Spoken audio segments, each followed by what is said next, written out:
What's up, guys? How's it going? You are watching the Gamestork. This is live news each and every day, weekday at 8 p.m. And here we are again on May the 8th. So awesome. We got some good stuff for you here tonight. Welcome to StorkNews Delivery.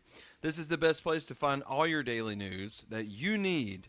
Live dates on the Ninjala release date, the recent big Nintendo leak, just how big was it? Tokyo Game Show has been delayed, and there's more specifics that you need to know about. Is Luigi the new hero of time? What's this? We'll probably end on that since it's so much fun. And a game that I'm currently playing, loving, and let's just face it, immediately offhand right here each and every time that you watch, because that helps me out tremendously. Also, join the Stork Force by hitting the subscribe button below. That's that big red button. Also, we go live, which at 9 p.m. each and every weekday, playing The Legend of Zelda Skyward Sword. We had a blast last night because we had Kenny G on. I'm trying to get him on to play through that masterpiece of a game. You paying this small fee, okay, each and every month, and you get to play whatever you want, which is typically $14.99 a month. Now, this comes on the Xbox console and also the PC. There's currently a big deal, and it's so big that I want to tell you about it right here offhand. This is if you sign up for 1 month of Xbox Game Pass Ultimate for $1, just one, okay? You get 6 months of Spotify Premium, and, you know, you get to play the new game that's out on there, which is Red Dead Redemption 2, essentially for free, for $1, okay? So, this is new for this month. You get 6 months free Spotify Premium as one of your Game Pass Ultimate perks. Once you've signed up for the membership, use the Xbox One or Game Pass Ultimate app on your Android or iOS phone. You can do all that. You get the Spotify Premium membership. And this deal comes for $1. You literally, $1. And this works for both new and expired accounts. So, as you go in, get on Amazon, you'll see this. And really, you could go directly to Xbox Game Pass and it should work. But this is a pretty big deal. This is great. I highly recommend this to everybody because you can enjoy games like Red Dead Redemption 2, which is really good. And I'm not even a huge tactics guy, but it's a lot of fun. But I'm a big gearhead, if you want to say that, because I love gears. Also, NBA 2K20, Yakuza Kiwami, and so much more. So get it at Microsoft Store for $1. That is it, $1. You get to play all these games and get 6 months free of Spotify Premium. You can't beat it. You can't. Can you? No. Okay, let's move forward. So this big game named Ninjala, if you guys tuned in to see me get my butt kicked on it, then, you know, you saw how great the game is. It's really good. It's really solid. It's a lot of fun. It's easy to jump in and just play a little bit, right? And it has a very clear entry point. However, it's hard to master. It's one of those that are very difficult to be good at. As a matter of fact, every single time that I played, I placed last. I don't know why. It is the curse of the Gamestork, apparently. But, yes, I have been counting the days for this game to come out. So this is bad news for me. It looks like Ninjala's release date is delayed until June due to the pandemic that is at hand. So let's look at the official Twitter announcement here, which we know, first of all, this is going from May 27th to June 24th. So if you were expecting this month, it's going to come June the 24th, okay? So the announcement was first made in the Japanese Twitter post and later confirmed in a press release. It said Ninjala is near completion, but we are significantly limited in how we can work to test the finalized game when we cannot be in the same room. Although we are working hard to launch Ninjala and release it to our fans, the health and safety of our employees is paramount. We apologize to our Ninjala fans who are eagerly anticipating its launch, and we ask for your understanding as we work to bring you the best game that we can this additional month. And honestly, this is something I'm not even so much upset about because I really want a quality game to come here. All the issues, the network issues that happen, we have to understand as the consumer that them not being able to be in the same room, not being able to use the things that they use in their studios, it's going to be very difficult for them to fix some of the issues that were there. So they might need this extra time to do that. And I think for a quality product, it's definitely worth it. It's exciting to me to think about what this game means for the future of the Nintendo Switch, considering it's free. It is a free game. It's one that a lot of people are going to jump in. A lot of people are going to get really good at. Hopefully me. I don't know. Maybe someday I can film when I'm not last place on this game, okay? I want to get good. You know how they say get good, G-U-D, right? Yeah, I want to do that. But I don't know if I can. And now I have to wait another month to see, you know, maybe if that could possibly ever happen. But, you know, that's okay. This is a huge game. It's big. It's great. And I really honestly just can't wait for it to come out. I can't wait to get it in our hands. We'll live stream it a whole bunch and have lots of fun with it. So sound off in the comments and let me know how you feel about this delay. And I, you know, can't wait to hear about it. Can't wait to see what you got to say. So moving forward in the news, speaking of can't wait to see, no details really about the event except the date, but it looks like it is going to take place, and hopefully Nintendo and a lot of other developers are going to jump in and, you know, rock this thing, show us some good games, because we still don't know. We have no idea what the second half of Nintendo's year looks like. What's coming? Is it really Breath of the Wild 2 this year? Is it, you know, is that Star Fox Racing game going to be true? Let me know in the comments below, by the way, what you think it is. What do you think is Nintendo's big holiday game this year? I want to know what you think. I'll even feature it in Monday's episode. In either case, I'm happy to see that Tokyo Game Show is going to happen anyway, because all of these shows, they hold a very just significant place in gaming, and, you know, being able to roll out things or leak things or show things and really demo games that are upcoming, it's a big deal to them and to us. So with this, speaking of big deals, I have to say, honestly, I was surprised. I saw this. We're going to look at something really, really fun before we close out. And this is awesome. Are you ready for it? I don't think you are. I really don't. But here we go. Luigi, Breath of the Wild. Is Luigi the hero of time now? Is he? I don't know. I'm not sure.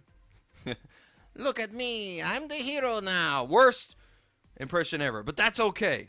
Let's skip forward. I'm going to show you this cool mod, and we're going to kind of talk about it that makes Luigi the hero of time. This is so much fun. I think it's so cool. Now, there is a certain hero clad in green who saved the day, and again, throughout history of Nintendo's myriads of stellar video games, winning the adulation of all generations. Of course, we're thinking about Link, right? Yes. But, if you're a little bit tired of Link and you want someone new and green, we've got Luigi for you. It looks like he has been put here in a mod, and this looks really good. I love it. It's actually pretty solid. I'm so excited. Just watch him pull this sword out. Oh my goodness. Who is that? Did I doze off again? Yes. Well, Luigi? it's you. You finally decided to return. So the cool thing is his character model was taken from Mario Odyssey and the skin. So in addition to that normal color scheme, which you see here, there's also a Fire Flower variant. That look on your face. That's so cool. That you have It's just so much better. I will be ages as the Deku Tree. Luigi! That only the chosen knight can wield against the Calamity Ganon. All right. And it's a section in which I want you to sound off at today to be featured in next week. Jump on whatever else it might be. I want to feature your comment or for me to feature. So we have pretty good comment that I'm super excited to share here. So let's take a look at our featured comment of the day, which comes from Raina. It says the leap in graphics were an incredible between 360 and One at launch, which is the Xbox. It'll improve over time once people get more comfortable with the software. Now, I agree with this, Raina. I think that this is just exactly how it works at the launch of any and every console generation. Now, what I did go back and look at the video, I noticed that I was saying first-party games, and all these were actually third-party games. Meant to say third. Sorry about that. However, it's interesting to note that they showed a next-generation console, which was pushing, this is the most powerful thing on the planet. It is better than everything. It is powerful. Like, they were pushing the power of this console over every other feature. And yet they showed games that look like last-gen games. As a matter of fact, there's already surfaced some games that look just as good as these cutscenes from like the PS2. So, not saying necessarily launching and coming out and saying, you know what, we're going to be open. We're going to show you gameplay on the next system. Here we go. And they get excited and they show you the gameplay. And then it's really not gameplay. It's just a bunch of cinematic scenes of games, some of which are already out. And it doesn't show the power of the next generation. Now, I know in like 5 years, we're all going to be like, what? When we look at these games, and they're going to be 4K and beautiful and amazing.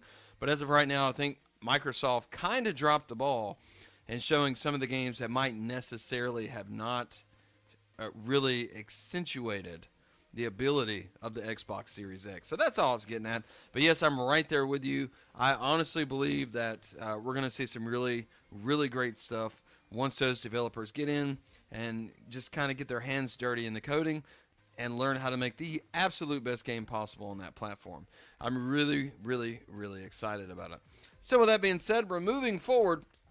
There's a game I've been currently playing, and I'm actually reviewing. I don't have the review up, but it is surprisingly fun and good and great. It's one I initially looked at, and I just, to be honest with you, I saw and I was like, yeah, you know, maybe it's just another, you know, this run-of-the-mill, like, just never-ending riding game thing, blah, blah, blah. So, anyway, boy, was I wrong.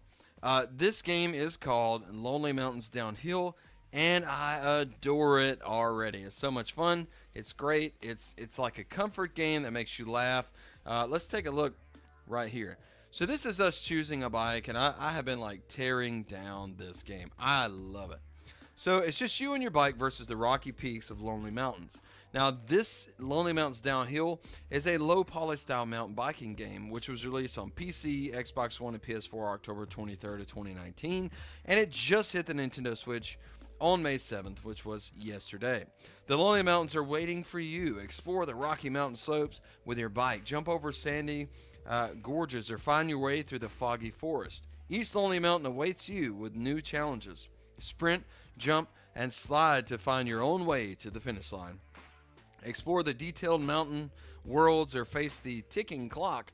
With every success, you unlock new bikes, paintwork, and outfits piece by piece. Train your skills day and night, improve your place on the leaderboards, and ultimately compete with the best riders in the world in a risky free ride mode. This game, it is incredibly easy to jump in and have fun. It's not very hard to learn the game, but it is hard to master. Like the beginner mode where you come into this first world, what you're seeing in front of you, and you have to get through here in 3 minutes.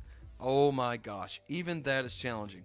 To have to come in and perform on a high level very early and master this game in the way that you do, I love it. I love how easy it is to play. We passed the controller around. I watched my kids play. We all had a great time with this last night. But at the same time, I felt the urge to get better. I wanted to get good. I wanted to master it. I had to hit that 3 minutes.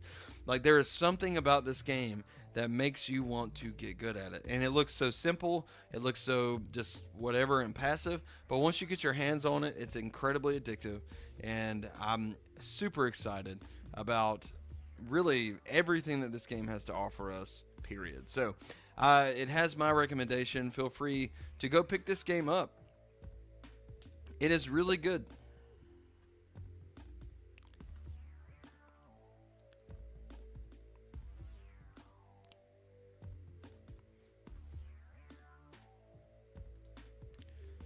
Yes, pick this up. It's really good.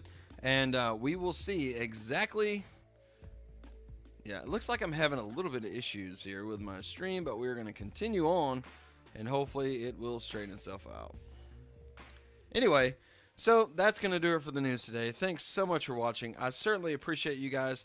Be sure to like and subscribe below for your daily news delivered to you right here at 8 p.m. each and every weekday at Gamestork. Also, live streams at 9 p.m. follow every single night.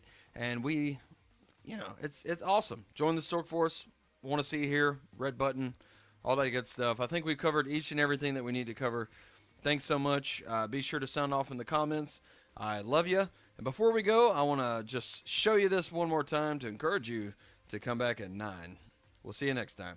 Join me in an adventure like no other as we live stream through the chronological timeline of The Legend of Zelda. We'll hit every branch, every game. We're going to go as deep as possible. And as we look at this, we know that the chronology of the history of Hyrule, it begins with the creation of heaven and earth, immediately followed by the events of Skyward Sword, which is where we're going to start. It splits after Ocarina of Time, and with one timeline depicting the events that follow Link's triumph over Ganon and the other his defeat. The section of the timeline where Link triumphs is further divided into two separate realities. The child era, where Link returns to his original time, and the adult era, where the hero of time disappears and Ganondorf's free to return unopposed. Join me each and every weeknight at 9 p.m. as we play together on Twitch at gamestork30, also right here on YouTube at youtube.com/gamestork.live. You don't want to miss this one. I'll see you there. Gamestork, delivering news, reviews, and playthroughs like a